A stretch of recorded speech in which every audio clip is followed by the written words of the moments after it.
Hey guys, how are you? This is a 2012 Honda Civic.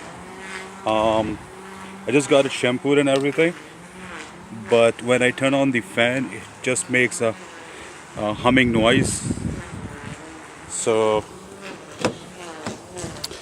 I'm thinking that it's probably the cabin air filter, which is not good. I'm just gonna change that today. Just bought this car. It's a 2012 Honda Civic, four-door sedan.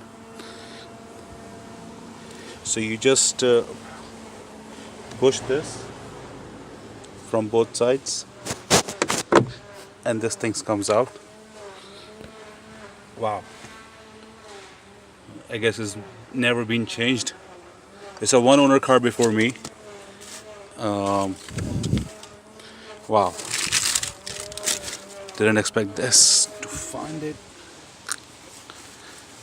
Okay, so there's a tab that you just press from this side, and from this side comes out.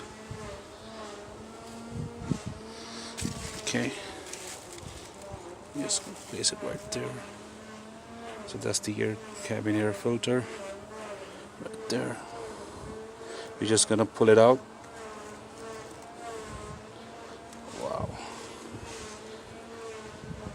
Just try to keep a plastic bag or something so that if your car is clean and you don't want to get it dirty again, and if the cabin air filter is pretty bad like this,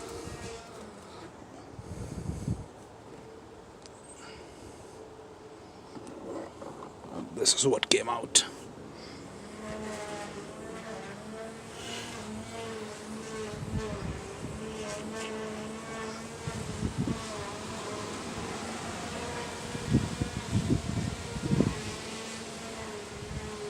It's pretty dirty.